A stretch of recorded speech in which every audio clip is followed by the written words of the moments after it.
Força-tarefa. Das 34 denúncias de violência obstétrica no Hospital de Samambaia, polícia confirma apenas um caso de falha médica. Transporte. Linhas do entorno vão usar corredor do BRT Sul para ajudar a diminuir o tempo de viagem até Valparaíso, Céu Azul e Cidade Ocidental. BRICS. Saiba o que muda na rotina da cidade com o encontro. E mais, Copa do Mundo Sub-17. A seleção brasileira chega a Brasília para o jogo contra a França pela semifinal na quinta-feira no Bezerrão. Muito boa noite para você, eu sou o Sérgio Amaral e começa agora o Band Cidade, segunda edição.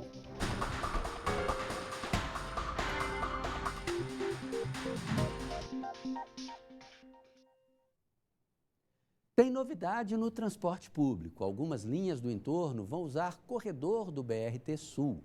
A medida visa trazer economia de tempo para os passageiros que residem em Valparaíso, Cidade Ocidental e Céu Azul. O repórter Rodrigo Miranda tem mais informações ao vivo. Boa noite, Rodrigo. Boa noite, Sérgio. Boa noite a todos que acompanham o Band Cidade.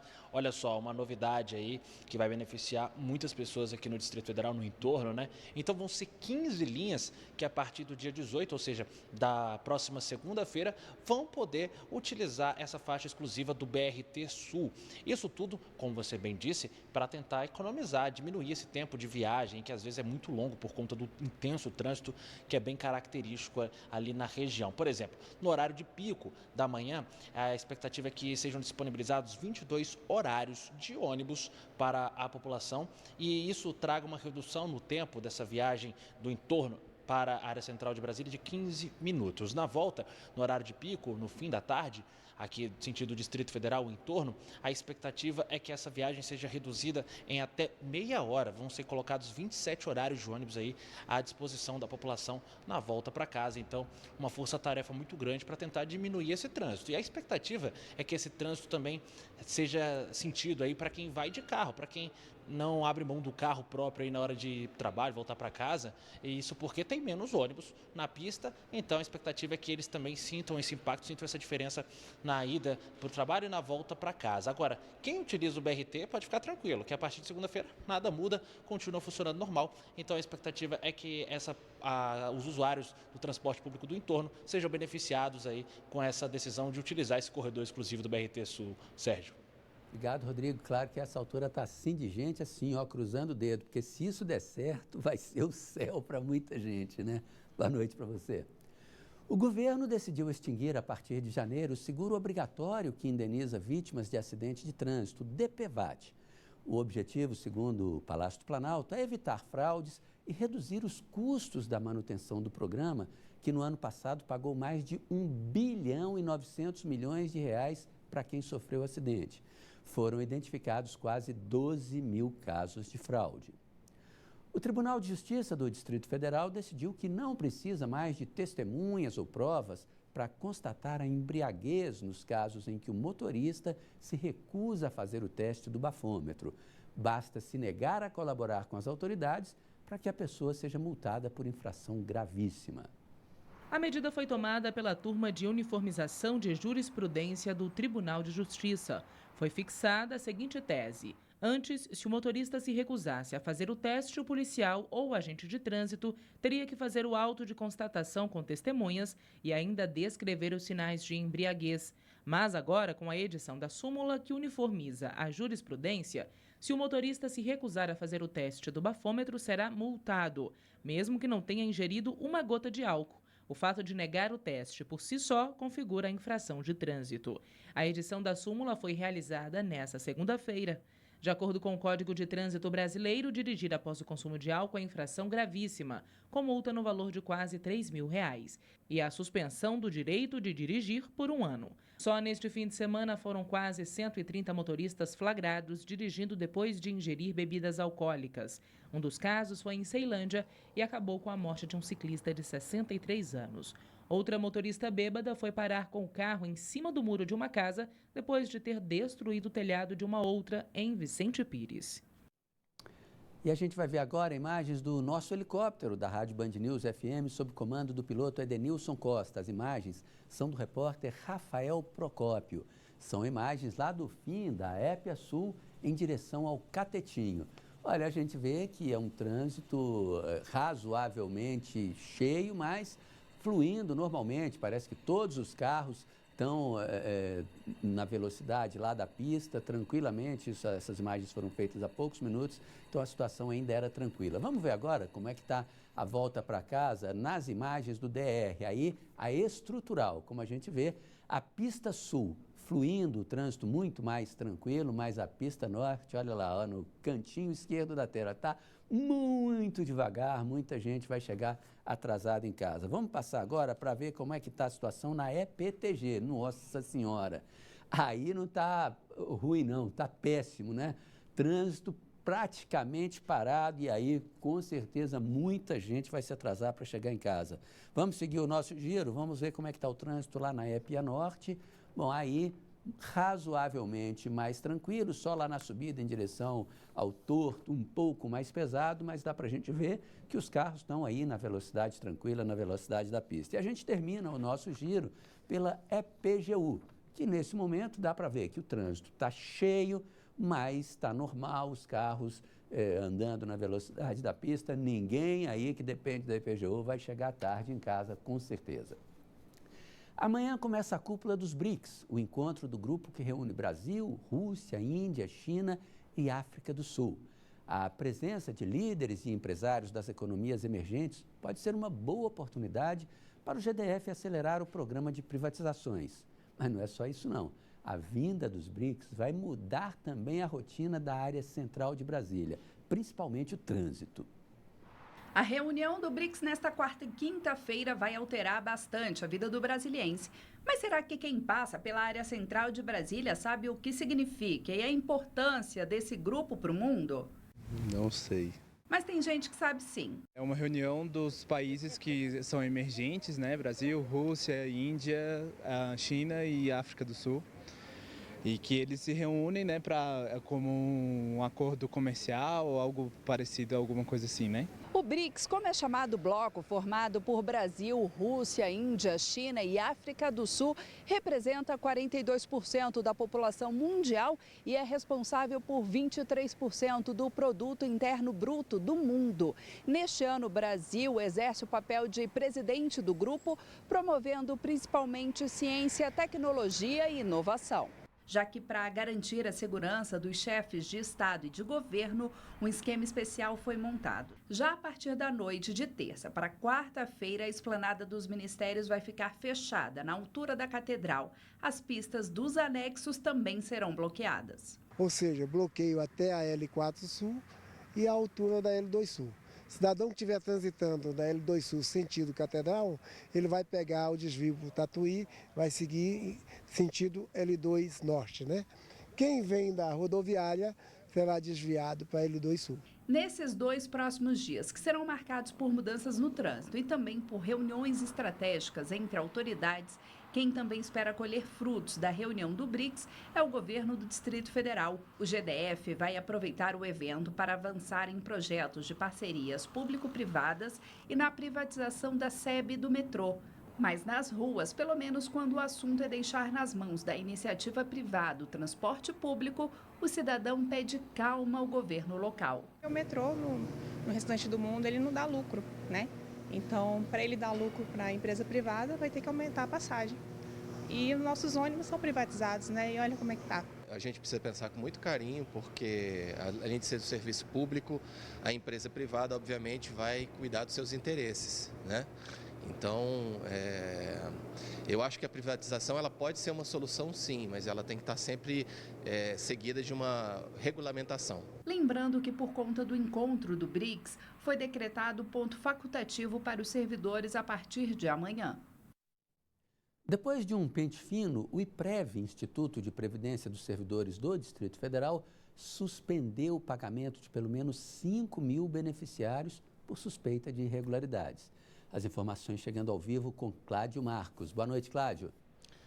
Boa noite, Sérgio. Boa noite a todos que acompanham a gente. É isso, olha, um pente fino que está sendo feito, então, pelo Instituto de Previdência. Isso vale para servidores ativos, inativos e também pensionistas aqui do Distrito Federal.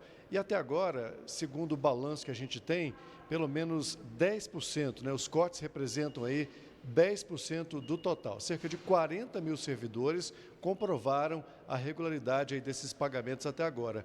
O IPREV também vai pedir aos bancos as imagens para identificar quais foram as pessoas que sacaram esse dinheiro em nome, por exemplo, de servidores que já morreram, então sacaram de forma irregular. Agora, esse levantamento segue ainda até dia 14 de dezembro para servidores ativos, pensionistas, por exemplo, de autarquias, de fundações, e até agora o GDF diz que já economizou, só com esse pente fino, Sérgio, cerca de 300 milhões de reais. É muito dinheiro. Agora, Cláudio, os trambiqueiros que tiraram dinheiro em nome de outros, em nome de gente que já morreu e tudo, e forem identificados, vão responder a ação na justiça para ressarcir essa grana, né? Exatamente, Sérgio. Inclusive, esse é um pedido que o GDF vai fazer, inclusive, para o Ministério Público. Essas denúncias serão enviadas para o Ministério Público para que esse aspecto criminal seja apurado, e isso também vai ser oferecida denúncia contra essas pessoas, e também o governo pretende pedir o ressarcimento, a devolução desse dinheiro pago de forma indevida. Obrigado, Cláudio. Boa noite para você. Muita expectativa para a construção do Boulevard Comercial na área do Complexo Esportivo do Mané Garrincha. A conclusão da primeira etapa está prevista só para 2022. É o assunto de hoje de Cláudio Humberto. É muito bom para Brasília haver submetido a concurso público o projeto do Boulevard, com lojas e restaurantes, cinemas, etc., nas proximidades do estádio Mané Garrincha. Foram mais de 40 participantes e há 3 finalistas nesse concurso. Em Brasília, todos somos muito orgulhosos dos projetos revolucionários e inovadores de Oscar Niemeyer, que dera a Brasília, junto ao projeto urbanístico de Lúcio Costa, identidade única, inimitável. Com a lei que dispensa licitação para qualquer proposta de Oscar Niemeyer, o arquiteto deixou assinados projetos para tudo, absolutamente tudo que resta por fazer na capital. Imagina o Museu da Bíblia, por exemplo, que, aliás, será construído em Brasília. Já tinha projeto de Oscar Niemeyer. Essa primazia e a dispensa de licitação, de alguma maneira, inibiram e até sufocaram o aparecimento de novos talentos, inclusive nascidos em Brasília, na prática impedidos de colaborar com o aperfeiçoamento da nossa cidade. Foi muito bom que a Arena BSB tenha feito esse concurso público. A oxigenação da nossa arquitetura é necessária. Copa do Mundo Sub-17. Está chegando a hora. Quinta-feira, o Brasil enfrenta a França na semifinal da competição. O jogo vai ser no Bezerrão. Hoje, os jogadores retornaram de Goiânia, onde venceram a Itália por 2-0 na noite dessa segunda-feira. Até domingo, Brasília não será apenas a capital do país, o centro político da nação. A cidade também será a capital oficial do Mundial Sub-17. As semifinais, a disputa de terceiro lugar e a final vão acontecer aqui. A seleção brasileira já desembarcou em Brasília, depois de garantir um lugar entre os 4 melhores do torneio. Nas semifinais, o Brasil encara a França. As duas seleções têm as melhores campanhas, com 100% de aproveitamento. Os franceses vêm embalados, já que atropelaram a Espanha nas quartas. O Brasil aposta no fator casa e em um garoto que chegou de última hora e não para de se destacar. Pedro Lucas, ou Pedrinho, para quem preferir, foi o último a se juntar à equipe. Ele foi convocado no lugar do Reinier e, com a lesão de Thales Magno, ganhou a titularidade e não decepcionou. A gente ficou muito triste, pelo corte do Thales Magno, mas a gente sabe que aqui o grupo tem muitos jogadores de muita qualidade. Quem entrasse ia dar conta do recado. E ontem, graças a Deus, eu pude entrar, dar o meu melhor e ajudar a equipe na vitória. O jovem, que é viciado em futebol, admite que o adversário das semifinais não será nada fácil, mas garante estar otimista por um bom resultado. Eu estou sempre trabalhando para igual ontem, quando a oportunidade apareceu, tá bem preparado. Agora é descansar para, se Deus quiser, dar tudo certo e a gente vai com tudo nessa semifinal.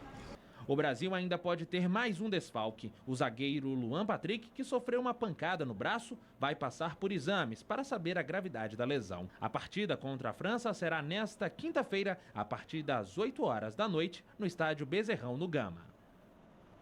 E os ingressos já estão à venda, tá? Eles custam entre R$ 5 e R$ 40 e podem ser comprados no site oficial da FIFA, que é o fifa.com/ingressos. Lembrando que a Band transmite a Copa Sub-17.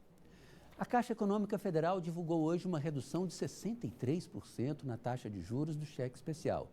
As taxas, que eram de 8,99% ao mês, vão cair para 4,99%. Em outros bancos, essas taxas de juros ficam em torno de 13%. A nova taxa entra em vigor a partir de 1º de dezembro. Em entrevista realizada em São Paulo, a diretoria da Caixa Econômica Federal divulgou o balanço do terceiro trimestre deste ano. O lucro líquido da estatal foi de 8 bilhões de reais, um aumento de quase 67% em comparação ao mesmo período do ano passado. Já em comparação ao segundo trimestre deste ano, o crescimento foi de quase 91%. O presidente Pedro Guimarães explica que os bons resultados de 2019 foram decisivos para a queda dos juros do cheque especial. Esse juros de 4,99 ainda é extremamente elevado. Num país de 2,5% de inflação e de 5% de juros ao ano, essa taxa não parou por aqui. Nós continuamos matematicamente estudando e a contínua melhora econômica do Brasil. E olhando o que está acontecendo pelo Banco Central em potenciais reduções de juros, poderemos continuar abaixando. Deixando muito claro, esse não é o limite inferior. Do mesmo modo, eventual piora leva também a aumento. A Caixa também anunciou uma nova linha de crédito imobiliário, que deve incrementar a construção e a compra da casa própria. Agora, a taxa de financiamento é de 2,95% ao ano mais IPCA, o que representa uma queda de até 40% em relação ao financiamento atrelado à taxa referencial. A partir de março, o Banco Público pretende dar alternativa ao consumidor de uma linha de crédito sem nenhum tipo de correção.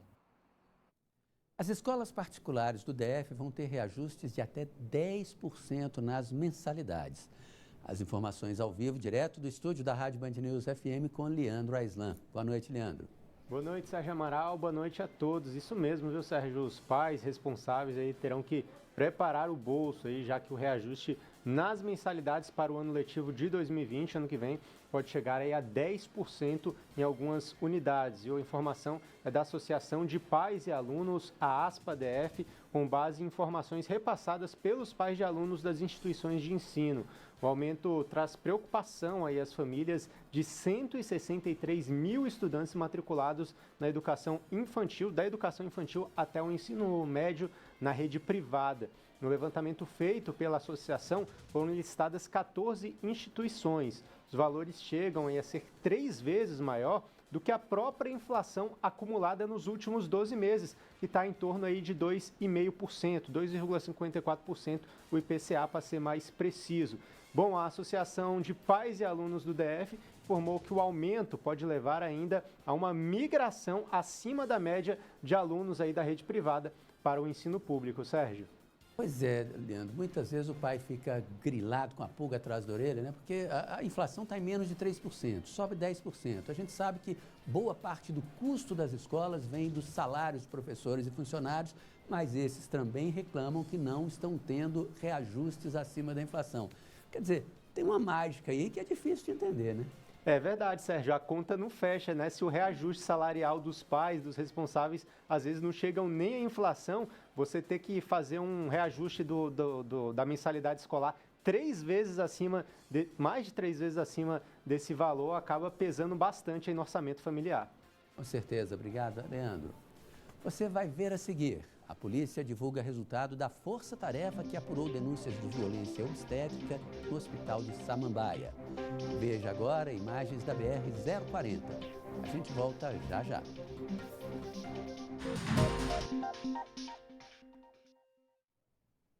A Polícia Civil cumpriu hoje 5 mandados de busca e apreensão em uma operação que apura fraudes em licitações na Secretaria de Saúde. A operação apura fraudes em contratos com laboratórios, ainda no governo Hollenberg. Os mandados foram cumpridos em empresas e casas em Vicente Pires, Sudoeste, Noroeste, Saam e Asa Norte. Foram apreendidos documentos, celulares e notebooks. Em nota, a Secretaria de Saúde informou que está colaborando com as investigações e destacou que a atual gestão trabalha com ética e transparência e não tolera irregularidades. Saiu o resultado da força-tarefa que apurava denúncias de violência e falhas no Centro de Ginecologia e Obstetrícia do Hospital Regional de Samambaia. A Secretaria de Saúde abriu 9 sindicâncias. O Ministério Público vai esperar o fim do inquérito policial para decidir se fará denúncia. Durante coletivo, os delegados responsáveis pelo caso confirmaram que das 34 ocorrências, apenas uma falha médica foi confirmada nesta primeira fase da investigação. Os laudos enviados pela Polícia Civil ao IML retornaram inconclusivos, ficando mais claro que as denúncias podem ser inconsistentes. Agora, com o recebimento desses laudos, né, nós vamos, no segundo momento da investigação, analisar todo esse material, analisar as conclusões dos laudos, comparar com o que foi dito, né, pelas mães, pelas vítimas, pelos familiares, sendo o caso, também vamos convocar para depoimento, né, os profissionais da área de saúde, que agora nós temos a identificação de todos eles, e, enfim, concluir, né, toda essa investigação, todo o trabalho realizado, encaminhando para o judiciário. Em julho, os casos começaram a vir à tona por causa de várias denúncias. Até então, eram 14 reclamações de negligência e violência obstétrica.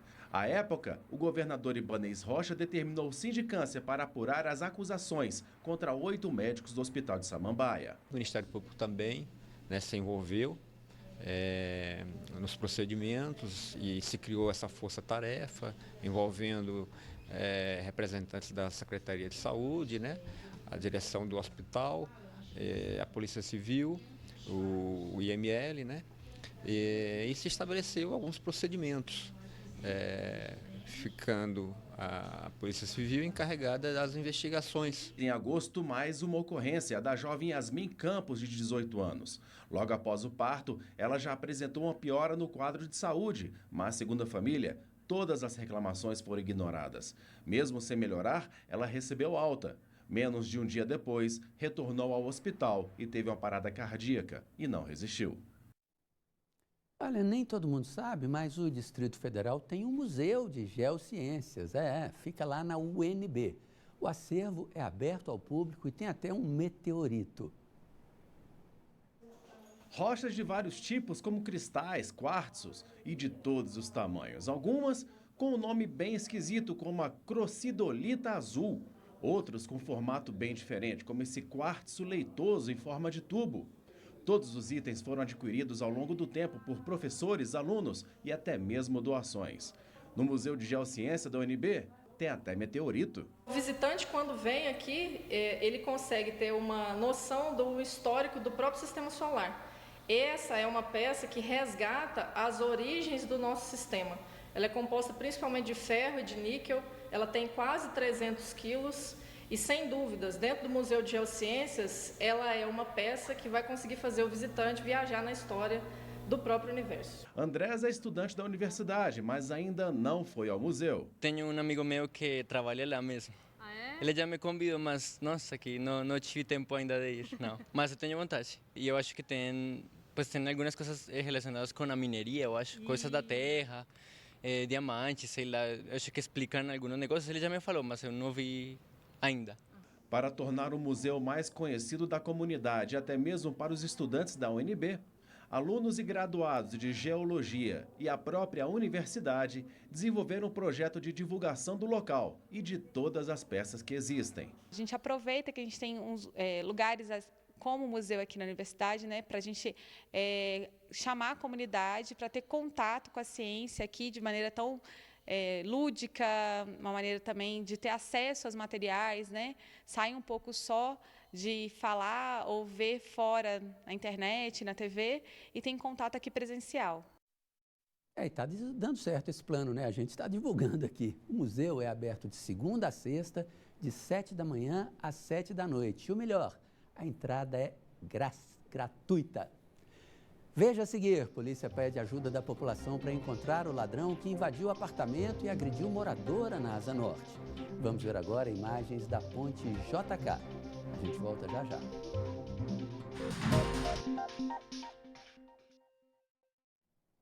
A polícia procura o ladrão que invadiu um apartamento na quadra 403 Norte no domingo, espancou a moradora e levou vários objetos da casa.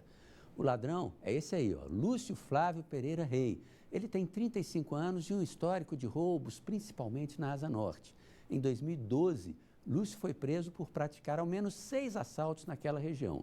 Nesse domingo, depois do roubo, ele foi flagrado por câmeras de segurança de um dos prédios, saindo ali de um dos blocos e indo em direção a outro, sem nenhum problema, bem tranquilão.